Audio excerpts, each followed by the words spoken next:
Yep, it's about that time again. So another tackle video. Got the dogs with me again, and we're gonna go through another one of my boxes. And this one, another fun one today. Got my Squarebill box. So stay tuned. Let's get through this together.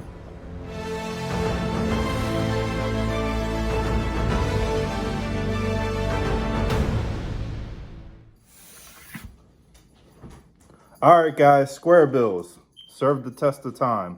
One of the best baits ever. Everyone still has a Squarebill on hand. Everyone still catches fish at the right times and doing the right things with them. Just gonna go through mine real quick. Like I said, these tackle videos are to show me what I lost or forgot to replace during the year, and I can already see a big one that's not in here, and I couldn't find on any of my rods and couldn't find in any of my other compartments. So I'll start with that one in the small. One of my favorite louder crankbaits.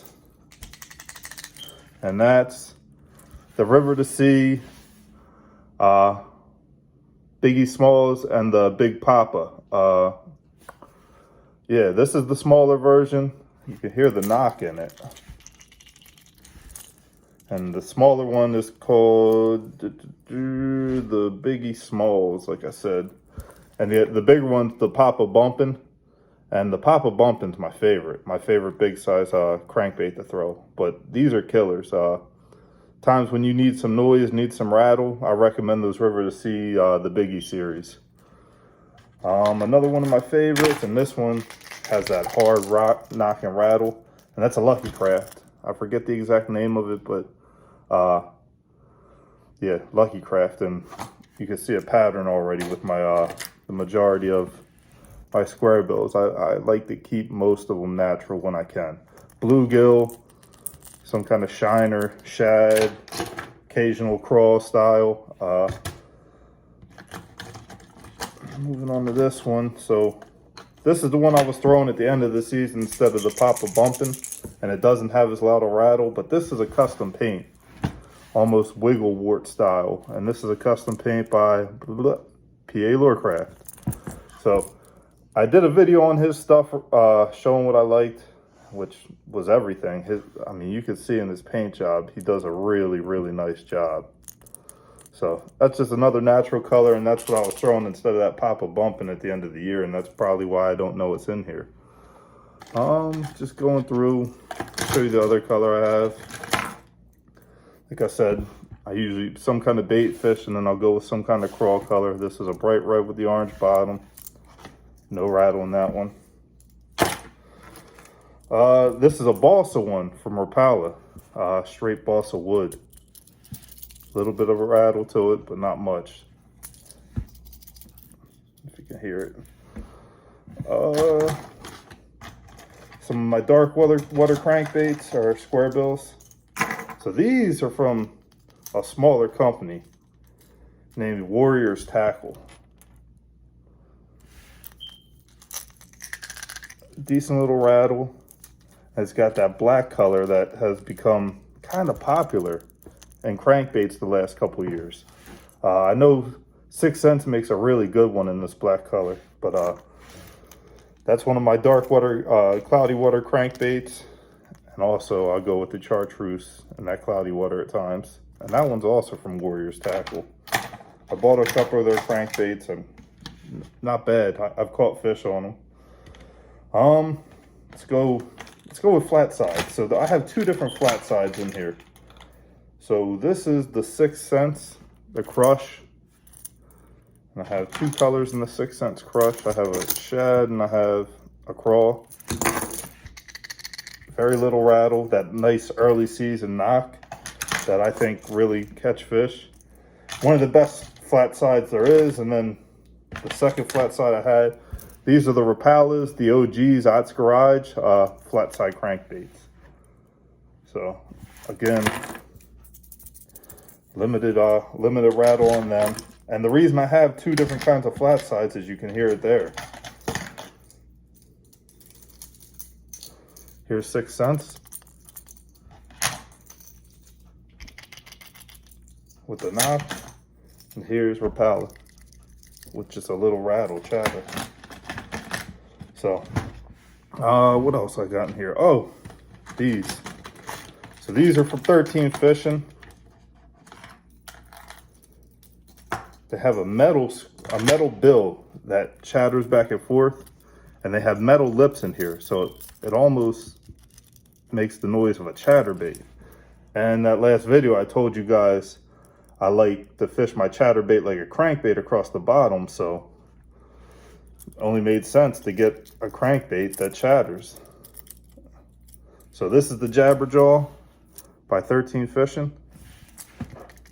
Almost no rattle because of the chatter, but that's been a killer for me the last year I've been using them. I actually bought these in the deep too as well. They made one last year that runs to 10 foot. I have a couple of them in a different box. We'll go through my deep cranks at another time. Got some of the old Wigglewort style ones. I'm not exactly sure who makes these, but you can see I go with like a more clear ghost almost one for my really clear days, and then I love bluegill patterns, bluegill-ish patterns. Nice rattles on both of them. Yeah, they got a bunch in here. Smaller ones. Another nice bluegill pattern, see-through one. Ghost, almost completely silent, another Clearwater Assassin. We got some bigger profile ones in here.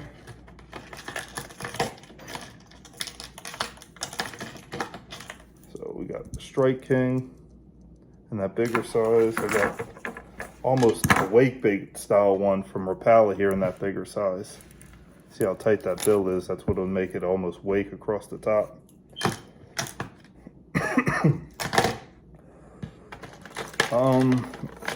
As far as true wake baits, I do have two of the mouse in here, and I just got two natural mouse colors. I don't throw these much at all. I've thrown them a handful of times ever. I've caught a couple fish on them. I don't know. Just hasn't been the perfect time for them where I'm like, yeah, that bait needs to go on. And if it has, I've missed it. So that old Rapala with that natural minnow that almost wakes, depending on how fast you reel. And then one of the big ones, and they're becoming more mainstream now. They were unknown for a few years. Well, I'm not sure, has it been a few years? They haven't been out very long, but Todd Castledine swears by these things. He was one of the big proponents in Strike King making these, and that's the Hybrid Hunter. So it's sold as a crankbait that comes through grass like no other, and that is absolutely true. A lot of guys know when you're fishing those cranks, you're trying to almost get into the grass and you let it float up. This one almost can come through most grasses. You're not going to throw it in the straight solid mats. But when you're fishing the edge of those mats where you usually get rid of the crankbaits because it's too frustrating, these ones can come through it and do that job. And a lot of people say that's their only use. I'm going to tell you right now, it's not. It's not at all. I've thrown these on riprap and caught fish just as well as any other crankbait in this box. I've thrown these at wood. And you wouldn't think this comes through wood. It comes through wood as well as any of my other crankbaits. I mean, you're not going to burn it through wood. You're not going to burn any crankbait through wood. But if you're feathering this through and it has an open water, this really, you can see why it gets its name, the Hybrid Hunter, because it really has a hunting action that triggers those fish. So one more look at that profile. And they do come in two sizes. This is the bigger size, which is a 3.5. I think it's 1 ounce. And this here, there's your smaller size. So just to get a comparison. Let me use my brain here. I'm gonna grab one like this and one like this. So 3.5, 3 inch. That's your two sizes.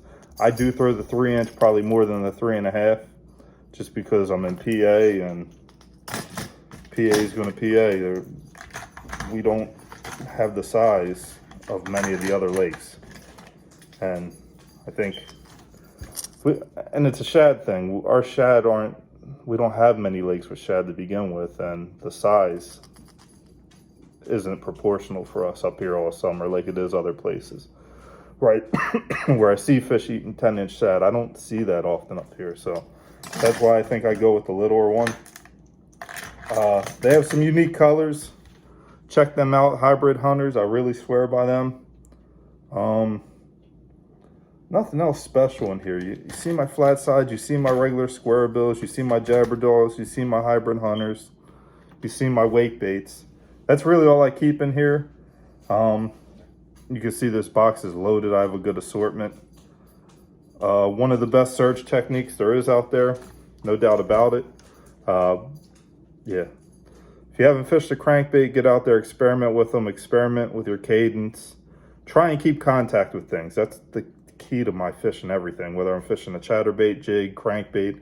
It's contact with whatever cover I think the fish are on that day. If it's rocks, riprap, hitting those riprap, making those parallel casts down the bank and kind of bringing it straight back to you, where the longer you keep any bait in the strike zone, the better off you're going to be. So remember that. Parallel casts with a crankbait are key.